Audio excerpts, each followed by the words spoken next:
यह 12 नाम आपका जीवन परिवर्तन कर सकते हैं। पूरा ध्यान लगाकर कुछ क्षण निवेश कर अवश्य सुने। थोड़े स्वार्थी हो जाइए अपने कुटुंब के मंगल के लिए। ऐसे गुप्त और पवित्र स्तोत्र अवश्य सुने। जय श्री राधा कृष्ण। भगवान नारायण के अवतार श्री वेंकटेश बालाजी को समर्पित यह स्तोत्र भगवान के अति प्रिय 12 दिव्य नामों का पाठ है। इस स्तोत्र का नित्य पठन करने वाले व्यक्ति के ग्रह पीड़ा, रोग आदि का नाश हो जाता है। व्यक्ति इच्छाओं के अनुसार फल प्राप्त करता है और समय आने पर विष्णु सायुज्य की प्राप्ति करता है। ऐसे ही गुप्त और रहस्यमय स्तोत्र हम आपके लिए लेकर आते रहते हैं, इसीलिए इस चैनल को सब्सक्राइब अवश्य कीजिएगा।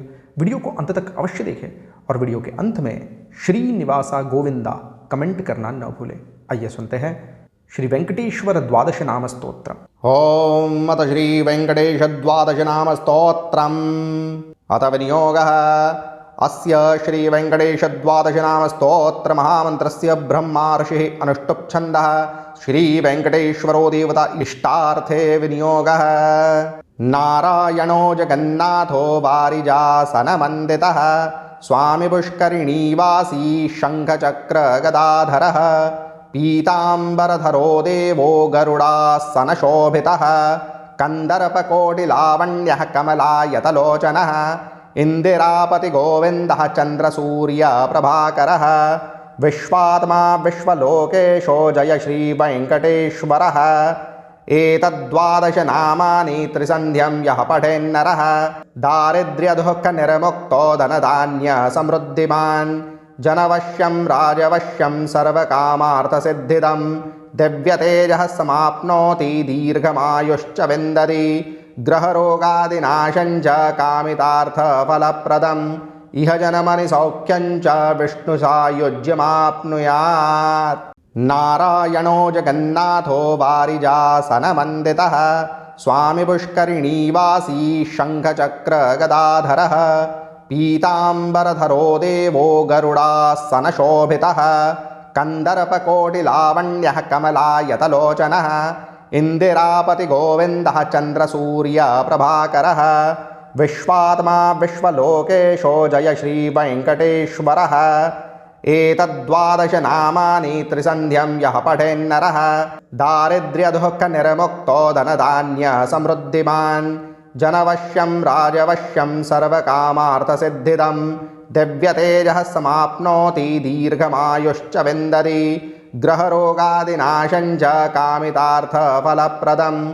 इह जन्मनि सौख्यं च विष्णुसायुज्यमाप्नुयात्।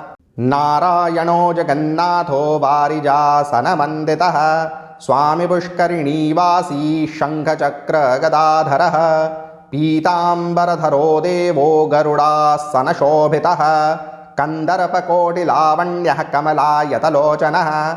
इंदिरापति गोविंदः चंद्रसूर्य प्रभाकरः।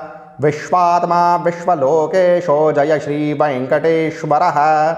एतद्द्वादश नामानि त्रिसन्ध्यं यः पठेन्नरः दारिद्र्यदुःखनिर्मुक्तो धनधान्य समृद्धिमान्। जनवश्यं राजवश्यं सर्वकामार्थसिद्धिदं। दिव्यतेजः समाप्नोति दीर्घमायुश्च विन्दति। ग्रहरोगादिनाशं च कामितार्थफलप्रदम्।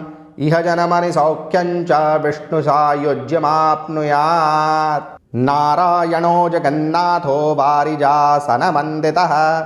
स्वामी पुष्करिणीवासी शंखचक्र गदाधरः।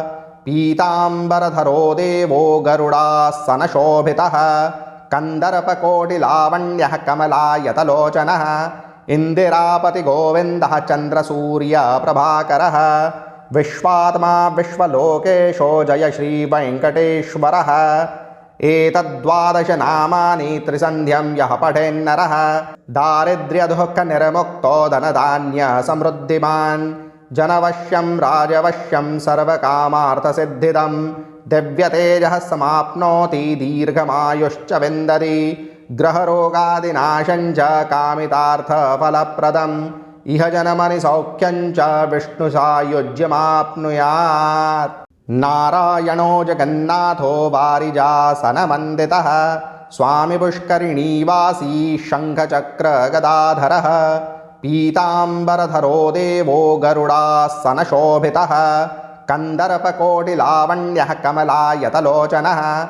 इन्दिरापतिगोविन्दः चन्द्रसूर्यप्रभाकरः विश्वात्मा विश्वलोकेशो जय श्रीवेङ्कटेश्वरः एतद्द्वादशनामानि त्रिसन्ध्यं यः पठेन्नरः दारिद्र्यदुःखनिर्मुक्तो धनधान्यसमृद्धिमान् जनवश्यं राजवश्यं सर्वकामार्थसिद्धिदं दिव्यतेजः समाप्नोति दीर्घमायुश्च विन्दति ग्रहरोगादिनाशं च कामितार्थफलप्रदम् इह जन्मनि सौख्यं च विष्णुसायुज्यमाप्नुयात् नारायणो जगन्नाथो वारिजासनमन्दितः स्वामी पुष्करिणीवासी शङ्खचक्रगदाधरः पीताम्बरधरो देवो गरुडासनशोभितः कन्दर्पकोटिलावण्यः कमलायतलोचनः इन्दिरापतिगोविन्दः चन्द्रसूर्यप्रभाकरः विश्वात्मा विश्वलोकेशो जय श्रीवेङ्कटेश्वरः एतद्द्वादशनामानि त्रिसन्ध्यं यः पठेन्नरः दारिद्र्यदुःखनिर्मुक्तो धनधान्यसमृद्धिमान् जनवश्यं राजवश्यं सर्वकामार्थसिद्धिदं दिव्यतेजः समाप्नोति दीर्घमायुश्च विन्दति ग्रहरोगादिनाशं च कामितार्थफलप्रदम् इह जन्मनि सौख्यं च विष्णुसायुज्यमाप्नुयात् नारायणो जगन्नाथो वारिजासनमन्दितः स्वामी पुष्करिणीवासी शङ्खचक्रगदाधरः पीताम्बरधरो देवो गरुडासनशोभितः कन्दर्पकोटिलावण्यः कमलायतलोचनः इन्दिरापतिगोविन्दः चन्द्रसूर्यप्रभाकरः विश्वात्मा विश्वलोकेशो जय श्रीवेङ्कटेश्वरः एतद्द्वादशनामानि त्रिसन्ध्यं यः पठेन्नरः दारिद्र्यदुःखनिर्मुक्तो धनधान्यसमृद्धिमान् जनवश्यं राजवश्यं सर्वकामार्थसिद्धिदं दिव्यतेजः समाप्नोति दीर्घमायुश्च विन्दति ग्रहरोगादिनाशं च कामितार्थफलप्रदम् इह जन्मनि सौख्यं च विष्णुसायुज्यमाप्नुयात् नारायणो जगन्नाथो वारिजासनमन्दितः स्वामी पुष्करिणीवासी शङ्खचक्रगदाधरः पीताम्बरधरो देवो गरुडासनशोभितः कन्दर्पकोटिलावण्यः कमलायतलोचनः इन्दिरापतिगोविन्दः चन्द्रसूर्यप्रभाकरः विश्वात्मा विश्वलोकेशो जय श्रीवेङ्कटेश्वरः एतद्द्वादशनामानि त्रिसन्ध्यं यः पठेन्नरः दारिद्र्यदुःखनिर्मुक्तो धनधान्यसमृद्धिमान् जनवश्यं राजवश्यं सर्वकामार्थसिद्धिदं दिव्यतेजः समाप्नोति दीर्घमायुश्च विन्दति ग्रहरोगादिनाशं च कामितार्थफलप्रदम् इह जन्मनि सौख्यं च विष्णुसायुज्यमाप्नुयात् ॐ इति श्रीब्रह्माण्डपुराणे ब्रह्मनारदसंवादे श्रीवेङ्कटेश्वरद्वादशनामस्तोत्रं सम्पूर्णम्।